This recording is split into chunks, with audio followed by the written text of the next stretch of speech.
let's talk about this. So this person's name is Baskinator. Okay, Baskinator. She, her pronouns. Works for Arrowhead Game Studios community lead.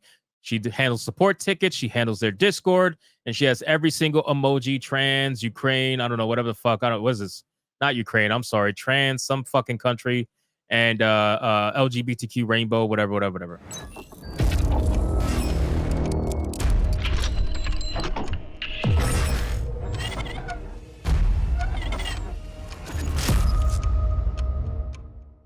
You got everybody commenting on this, and Grums ended up saying that not Helldivers. No, my take. She's been banning the right people in their Discord. Helldivers bans out of game political issues. If that policy is being applied fairly and the community manager is doing her job, I'm fine with flags in the bio. Diversity is fine. Anti-male, anti-white racism and sexism is not. Nothing woke detected in Helldivers proper. Now, just to be clear, he said this initially before realizing how far it actually goes. All right. He didn't realize how far it actually went. And ladies and gentlemen, it goes far. It goes real far. How far, you may ask? Well, we have a post here that I'm going to bring up. I'm going to bring up this image tab really quick so you guys can see and follow along with me, okay? Catherine Baskin. Look at some of the stuff that she's tweeted. And then when you see some of the stuff that she's tweeted, you kind of have to wonder, is this going to affect Helldivers in any way? I don't think so. But these people are a plague. They are a plague in the gaming industry. They are a plague on everybody. Nobody likes being around people like this. Nobody likes being around people like this because they're the fun police. That's what they are. They're the fun police. Nobody, like when they walk into a room, you already know people are like, oh shit, Catherine's here. Watch what you say. Otherwise, we might get canceled. She's the community manager. I'm sure she got that job based on her merit. I'm sure she did.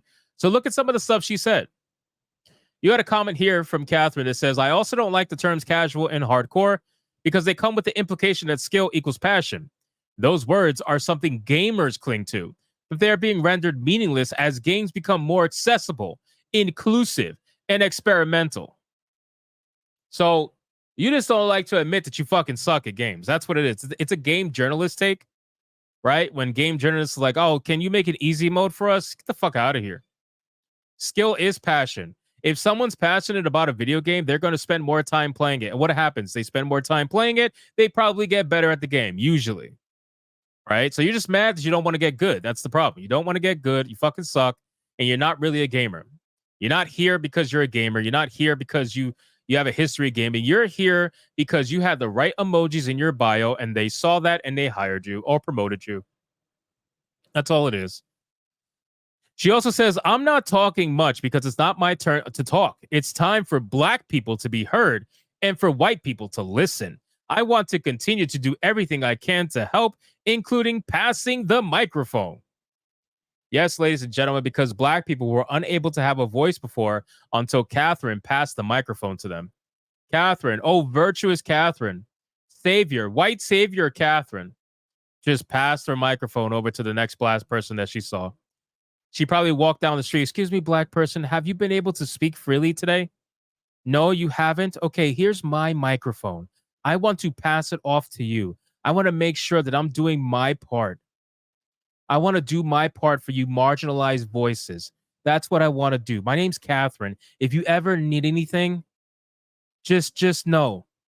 Just know that I got you, okay? I'll take care of you. I'm going to use my white privilege and I'll make sure that you're taken care of, okay? I'll make sure that you're taken care of, all right? Just don't come near my neighborhood. Don't come near my neighborhood, okay? Because if you come near my neighborhood, I'm going to have to go a little bit Karen on your ass and I'm going to have to ask you what you're doing here, boy. You know, but as long as you're far away and as long as I don't ever actually have to see you personally near my neighborhood, I'm okay with virtue signaling to you. I'm okay. So just make sure you know that, okay? My name's Catherine, in case you forgot. Don't rhyme it with Karen. It's Catherine. Thank you. Okay. Okay. You ready to speak now? Okay. So she also says, I'm so tired of games focusing on parent-child narratives, period, let alone male-centric ones. There are other relationships worth exploring in games. So now now it's bad that that you have your typical nuclear family style storyline. So they don't want parent-child narratives. No. They don't want that. They want strong parentless female stories.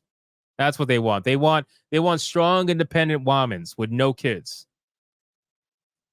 That's exactly what they want. Then she says, you know what? I like games with female stories. Well, there you go. That proves exactly what I just said. I like women.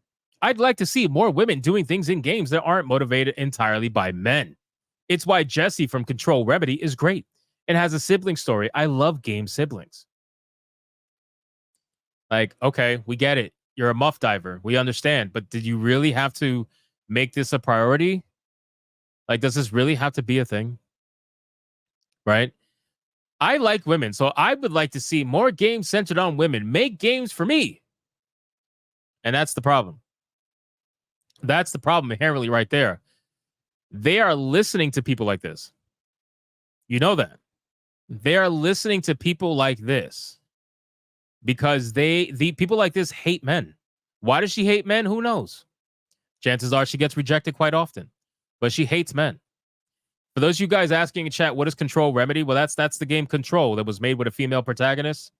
It was a pretty good game, but and if I remember correctly, her sibling was a man, so it's a boy girl sibling story. Which you take the parental thing out of it and you add sibling, and that makes it okay to Catherine. It's just kind of weird. Catherine says, "Oh, here's the best part. You guys ready for this?" Catherine says, "Plus, Helldivers is pretty woke, dog. Game was made by a lot of LGBTQ and brown people and black people and women, and it's a big satire of jingoism." I hope I said that right. "It amuses me that they don't know that Super Earth is bad. It also explains a lot about the world at present." Crazy emoji face. There's some irony here. Number one, who the game was made by doesn't make the game woke.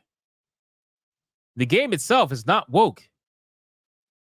Helldivers is not woke because it was made by a bunch of gays and black people and brown people. I guarantee you, by the way, that the majority of the actual developers were probably white. The majority of the actual developers were probably white. But, according to Catherine, as long as she sees one or two dark-skinned people, that's a ton. That's a ton.